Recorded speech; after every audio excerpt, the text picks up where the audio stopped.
And welcome to The Bookcase Behind Me, the only podcast giving you actual Lutheran theology. My name is Pastor Brandon Warr, pastor of St. Patrick Lutheran Church in Chipley, Florida.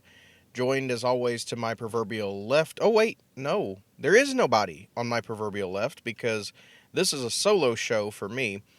Me and Phil Moore have been switching back and forth in the last few weeks because of different stuff, as you guys may have known, or maybe you follow St. Patrick on Facebook. We had to take a trip up to Illinois to get some nice church furniture. Thank you again to Holy Cross Lutheran up there in Peoria, Illinois. Thank you so much. I mean, we appreciate it. And Pastor Handrick, if you're listening, we can't even begin to word how thankful and grateful we are that we were able to get this for St. Patrick. And so Phil Moore took over some episodes while I was doing that. And I decided to give Phil Moore a little bit of a break this week from doing that. So I'm going to do a show all on my little lonesome and basically give you a ranting about something that I personally find very interesting and something that I have been convinced of. And this is something that is going to, as the kids say, be very based if you really are into textual criticism and New Testament studies, especially within the historic realm, specifically the Synoptic Gospels. I'm going to be talking about which gospel was written first, what is Markan priority, what is Matthean priority, what does all this mean?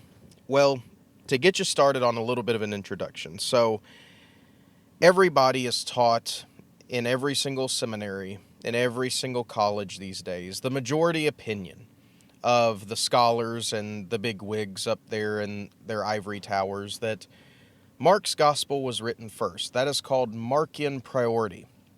Now, there's certain levels of Markan priority and how they end up working out, and different people have different flavors of such a priority, but the basic gist is that Mark's gospel was written first, and Matthew and Luke basically used Mark's gospel as somewhat of an outline, a pattern, to begin writing their gospels. And so Mark is tending to be one of the earlier gospels, but most historians who argue this point will tend to put Mark around 60 AD, and that's a very conservative estimate for most scholars these days. This was really started to become popular, this theory, really less than 200 years ago. That's one shot against it, in my opinion. But basically, there's a lot of different flavors of Markan priority even then. There's some conservatives who believe in Markan priority, and then there's some liberals who believe in it as well. If you're more on the liberal camp, a lot of left-leaning Bible scholars will talk about something called the Q document. The Q document is basically this missing document. We've never been able to find it. Basically, it is the document that gives the sayings of Jesus in a little bit more detail, or a little bit more detail about Jesus' life. And the theory goes that Matthew and Luke, completely independent of each other, decided to write their Gospels, with Mark being one of the sources, and then this Q document being the other source. So there's a two-source theory going on when it comes to what's called the synoptic problem. What is the synoptic problem? Well, the synoptic problem is between Matthew, Mark, and Luke. They don't always agree. Now, we're not including John in this case, because John is not really a synoptic. John is almost universal that everyone agrees, whether liberal, conservative, secular, or sacred scholarship. John is usually written last, and it's not designed in the same way that the synoptics are. John is more of, what his symbol is the eagle flying overhead and kind of giving a fuller picture of everything, so to speak. So everyone's pretty much agreed that John was written last, and he's not really involved in this argument or these theories. The synoptic problem comes in that you have three Gospels that tend to have a very similar structure. They tend to be divided within 90 pericopes. A lot of scholars tend to say that. Although you could probably subdivide some of those pericopes and say get up to a number like 98 or something. But the point is they're very similar. They're very similar in nature, structure, all of those things. But you also have problems within the synoptic gospels, and so people have this synoptic problem. And the typical thing to do, at least for most modern historians and modern scholars, is to say, well, Mark was written first because it's the most bare bones gospel, doesn't really have too much detail in it, and then Matthew and Luke come along, maybe with this Q document, and trying to flesh out some of the story a little bit more than Mark did. And that is basically the predominant view within scholarship these days. I'm going to try my best to give a short crash course in this little podcast episode, and I will readily admit that this is not going to be the end-all be-all for anything. And it's definitely not going to suffice as far as one single source goes. But I want to whet your appetite a little bit for a different theory, a different way of looking at the so-called synoptic problem. Although, after we get done here, I'm hoping that you see that, well, it's not really a synoptic problem. It's a problem with the way that a lot of scholars, assume how we're supposed to read the Gospels. And I'm going to posit the Matthean priority theory. Now, what does that mean? Well, just as the Markan priority theory puts Mark at the forefront, the first gospel to be written, and then there's this mysterious Q document somewhere over here, off in La La Land that we've never been able to find. Well, Matthean priority actually comes along and says, no, there's actually a simpler way of looking at this. Maybe, the less complicated theory is probably the one that's most true. So Matthew was actually written first. Matthew was written first. This is interesting, to say the least. Now, anyone could assert any order with which maybe Luke was written first. Someone could come along and say that, right? But I'm going to give you an argument. First off, I'm going to give you an argument from order. Now, something I need to clarify with this argument from order. This argument from order actually is what most scholars will use to prove Markian theory. It will prove that, Markian, the Gospel Mark is the first one written with this mysterious Q document. Notice I have a lot of disdain for this mysterious Q document. I wonder why. Maybe I'll explain that in a minute. But anyway, the argument from order, as I mentioned earlier, pericopes in the Gospels, normally scholars divide them by 90 pericopes, or 90 stories, if you will. Of course, some can subdivide them, some can come up to 98, whatever. We're going to use the number 90 because that tends to be the consensus of modern scholars. There was a guy in the 1920s, his name was B.H. Streeter, and he used this argument from order to basically prove Markian priority and the idea that Mark was written first by saying, look, if you look at the pattern of these 90 pericopes, Matthew and Mark agree in the same order where Luke doesn't. Therefore, that's Matthew and Mark against Luke. And likewise, Luke and Mark will agree on something against Matthew. But Matthew and Luke never agree in order against Mark. So this is the argument from order. And again, this is a crash course on this, right? So B.H. Streeter comes along and he's given this idea. And it seems pretty plausible. It seems almost like a logical way of looking at this. Well, it looks like Matthew is borrowing from Mark. It looks like Luke is borrowing from Mark because Matthew and Luke never agree in order against Mark. And, of course, like I said before, Luke and Mark will agree against Matthew, and Matthew and Mark will agree against Luke, but it's never Matthew and Luke agreeing in order against Mark. Interesting. However, more B names. A guy named B.C. Butler comes along in the 50s and just dismantles this, and he does it with the most simplest analogy in the world, and it's crazy to think that nobody saw this prior to anything, prior to Butler coming along and saying, look, this can be solved by a simple analogy of a classroom. And pretty much what this argument of order is actually saying is that you could put the gospel writers in any order and still have the same results, pretty much. So imagine you're sitting in a classroom and you've got three people in the classroom. We'll call them Matthew, Mark, and Luke, and they're all sitting in that order together. Mark looks off of Matthew's paper and sees what he's writing, and so he writes that, but changes the order a little bit. And so Luke also does the same. He looks over to Mark's paper and writes it out and does his thing. And you can do this in any order. You could put Mark first, you could put Matthew first, you could put Luke first. Doesn't prove anything. It doesn't prove Markian priority. It really doesn't prove Matthean priority or Lucian priority or any other type of priority. But with a little piece of information, again, I'm wanting to, water your palate a little bit, just expose you to these ideas.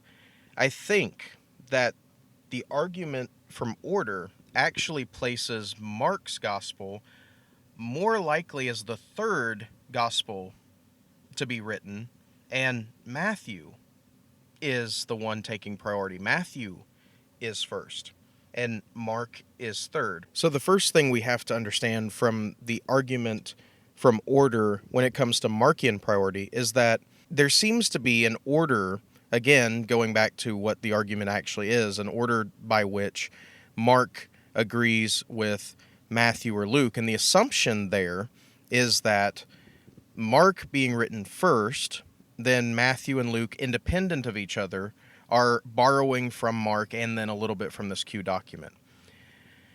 So let's address this really quick. So according to that argument from order, there is actually a fluctuating pattern, almost exact fluctuation between what Matthew is going to follow Mark and then when Luke is going to follow Mark. In other words, when Matthew is up, Luke is down. When Luke is up, Matthew is down.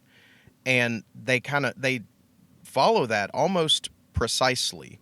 There's some exceptions here and there, but they follow that precisely as far as the ordering, if you're assuming that Mark was written first. Now, here's the problem with all this, and maybe some of you guys out there listening to this, you already see where the problem is, okay? If Matthew and Luke are writing their Gospels independent of each other, using Mark and this Q document, mysterious Q document that no one's been able to find, there's no evidence of it outside of, some scholars, sniffing their own flatulence, then why does this pattern go up and down almost in sequence of each other? And if you break it down, especially if you look at the patterns and the order by which Matthew and Mark agree or that Luke and Mark agree, then you would have to say that Matthew and Luke are actually getting together and deciding where to follow Mark and where not to follow Mark. It's almost like Matthew and Luke gets together and says, hey, I'm going to follow Mark in this. Matthew says, okay, I'm going to follow Mark here. And Luke, you take the next part and everything. And Luke goes, okay, that works well because I can do, following Mark here, but make sure that you drop off at this area because I really want to come in with my gospel and do something here. And Mark, that's how you have to. But the Markian priority theory says that Matthew and Luke are independent. Now, there might be some Markian scholarship that says otherwise, but it tends to be the consensus that Matthew and Luke write their Gospels independent of each other using Mark and Q as their sources. And you have a problem that then develops in looking at it in this way, because Matthew and Luke almost strategically move in the same pattern, the same up and down pattern with Mark, and it doesn't make any sense. They would not have been able to do this independently. And what was the point if let's say they got together and decided, okay, I'm going to do, I'm going to follow Mark in this area, and then you're going to follow Mark in this area, no one would have known what they were doing unless you had all three of the Gospels together at the same time. And I'm not sure I'm willing to call the ancients a bunch of dum-dums that didn't know anything about patterns and, fluctuation within, historical sources. I'm pretty sure those guys were just as smart as we are, probably smarter actually, as we go into more of the arguments against Markian priority. Pretty sure that prior to a time where the Gospels were not bound together, then there would not have been a reason for this. If you come at it with the assumption that Mark was written first and that Matthew and Luke are independently writing their own Gospels using Mark as the priority source, then you have this fluctuation pattern of up and down where they follow Mark's order almost to the T. When Matthew drops off of following Mark's order, Luke picks it back up. That sounds extremely complicated and, frankly, almost too complicated for it to actually make any real sense.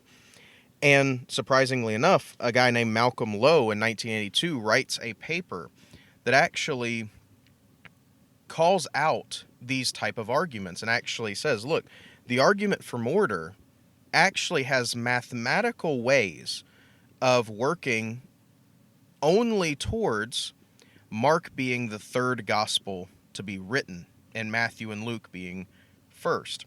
And here's how he works this. Let's go back to that 90 pericope number from before, okay? If you think there's 90 pericopes within these gospel accounts, basically, if we were to assume that Mark was the first gospel to be written, we are going to try to see some patterns, right? We're going to try to see some patterns, try to see, how much of these pericopes actually line up with this type of theory, okay? Now, the paper that Malcolm Lowe writes is a little bit more complicated than what I'm about to present to you now. I suggest you go and look up his paper. But let's say we have 90 pericopes and we want to see a certain pattern that matches up with our hypothesis. And let's say the hypothesis first is Markian priority. The hypothesis is Mark was written first, maybe along with this other mysterious Q document, again, that there's no evidence for, no one can be able to find. Who knows. But how many of those pericopes actually match up within a pattern established by our hypothesis? Well, Malcolm Lowe demonstrates in his paper that 57 of the 90 pericopes actually match up with this hypothesis for Markian priority. That sounds very reasonable. Well, 57. And of course, every single scholar is going to say there's always going to be exceptions, so it doesn't have to be a perfect 90, okay? Even if we were to subdivide some of the pericopes with, say, 98 pericopes within the Gospels, well, the diagram's going to be a little bit different, but we can still work with that. So since we're going with the number 90, at this point, using the Markian priority hypothesis that Mark was written first with some Q document, you have 57 patterns within that 90 that match that hypothesis. Very interesting. Seems like, okay, well, 57's not bad. That's close to the number that we need. Now, let's try another hypothesis. This is what Malcolm Lowe does. We take that same 90 number, okay, and then we ask the question, we take a different hypothesis, different route. Mark is written third. Now, let's look through and look at the data within the Gospels and see, does this hypothesis actually get more patterns within the pericopes down than the Markian priority does? So if Mark was written third, and assuming Matthew is written first, you know what the number is for our matching pattern? It's 88. 88 out of 90. Now again, This is super complicated. This is a mathematical equation, so to speak. And for more information that I can't really, I don't really know how to explain it on a podcast, other than for you to, go read Malcolm Lowe's 1982 paper on this particular issue. Now, again, the issue on this is how many of these pericopes actually can conform themselves to the pattern of the hypothesis. In the first hypothesis, we say Mark was written first. Okay? Only 57 of the 90 pericopes in the Gospels actually line up with our hypothesis in that. Okay? However, when we take a different hypothesis, we just change the order of the Gospels that are written. Matthew coming first, then Luke, then Mark being third. We get 88%, or not 88%, I'm sorry, 88 pericopes matching and conforming themselves to that hypothesis. That is interesting. That is an interesting thing. What does all this mean? What does all this mean? Well, it means that Mark is actually using Matthew and Luke as sources. However, it's being filtered through St. Peter, because there is tradition that says that Mark is actually Peter's gospel. And it would make sense. It would make sense because, there's some Latin, stuff, within the Latin culture around Rome at the time. Peter was obviously been to Rome. And so about the time that Mark's writing this gospel, he would have been fully aware of Matthew's gospel. He would have been fully aware of Luke's gospel. And of course, both of those gospels would have been well known by Peter, who is actually the main source for Mark's gospel. And my theory on the matter, at least in this sphere of things, is to say that Mark is actually the connecting tissue between Matthew and Luke. Mark is written last, is written third. He's fully aware of Matthew. He's fully aware of Luke. And he is the one that's actually following their example as he is taking the testimony of St. Peter in writing his gospel account.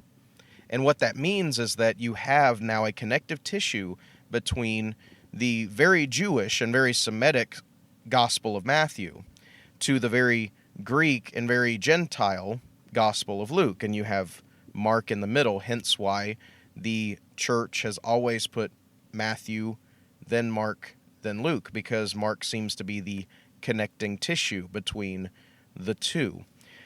There's much more stuff that I would love to get into, but I would really prefer that you go and read Malcolm Lowe's paper on that particular issue, as well as David Allen Black's Why Four Gospels book. That's a really good book to check out, too, when it comes to this type of really technical, really fancy, I guess, ivory tower-esque way of proving Matthean theory, which is that Matthew was written first, and then Luke, and then the Gospel of Mark, being the connective tissue between the two. Something I want to pull up right now, just as a conclusion of these things, is not just the ivory tower or the mathematical evidence that Matthew was written first, but the early church almost unanimously has a consensus early on that Matthew is the first gospel written. Let's start with Irenaeus. Let's start with his testimony. Now, Irenaeus, if anyone doesn't know, he is a disciple of Polycarp, Polycarp being a disciple of St. John. So we're not very far removed from apostolic testimony at this point. Now, Irenaeus is never really explicit other than saying that John is first, but if you look at the way Irenaeus cites the four Gospels, he always gives priority to Matthew, which is interesting. He's very clear that John was written last, but he's always using Matthew as his primary source. And sometimes Mark and Luke kind of interchange for Irenaeus, but Matthew is always seen as the priority. He always puts Matthew first. Now, I understand some might say, well, that's not explicit. But what about Clement of Alexandria, who said that the Gospels with genealogies were written first? That's an early testimony that the Gospels with genealogies were written first. Now, some Markan priority scholars have tried to dance around this and tried to come up with alternative theories about what genealogies may mean, which that brings me to the point I was talking about why I disdain the Q document. Let me use that to prove my point here.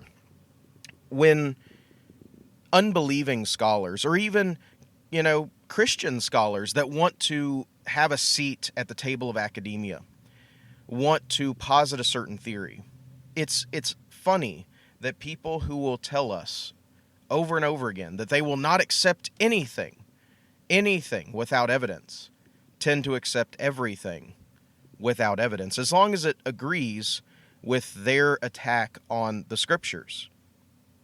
Something to think about, because when Clement of Alexandria says the Gospels that were written first were the ones with genealogies, and then the scholars come along and say, well, genealogy must mean something completely different than any other patristic source that we have.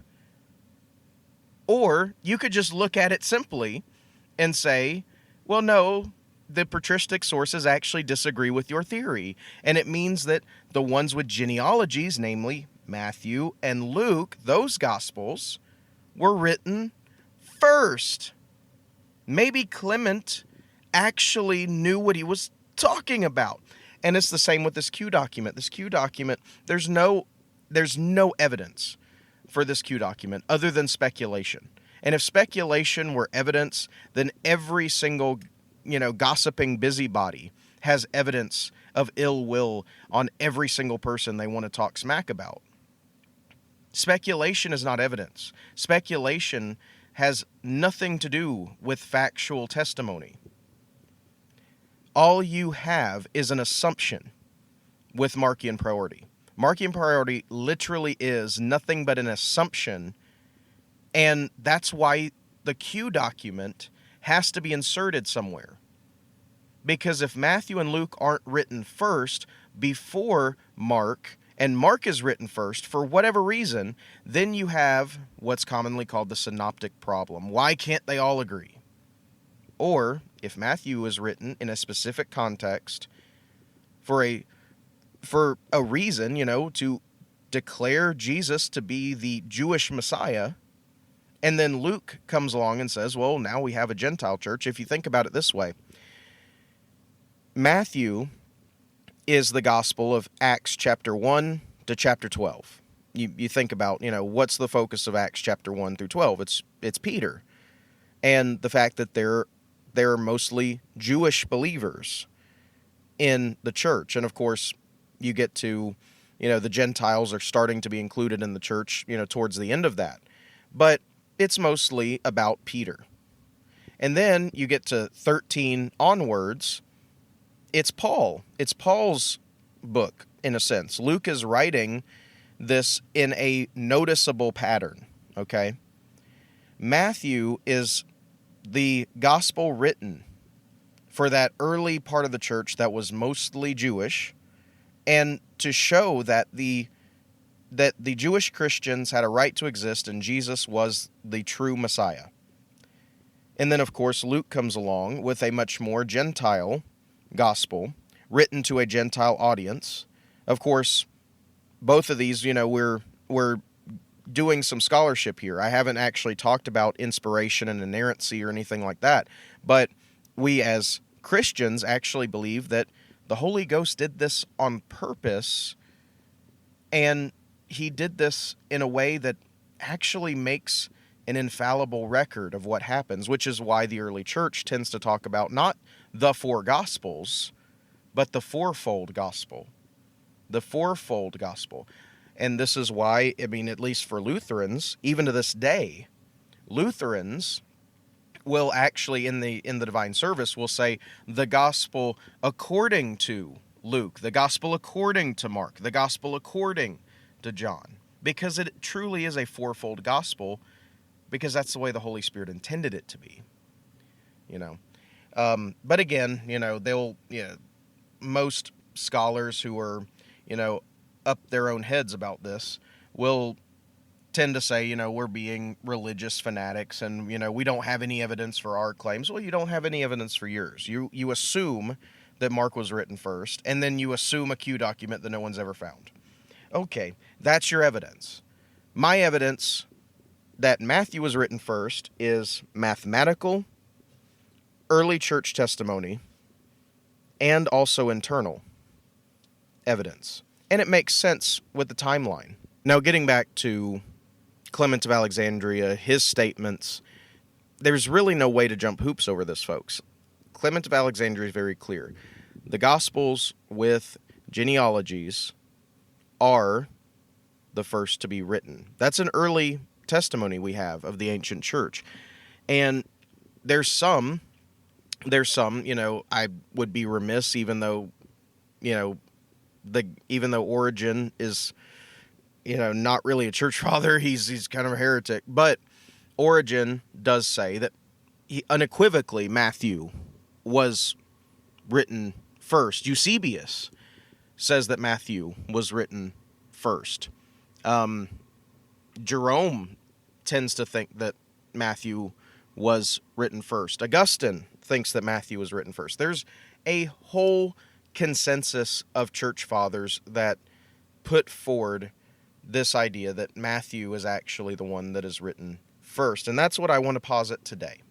It's what I want to posit today. And even though this was kind of a crash course, again, just a way to get you guys on the idea that, there's not just one view out there.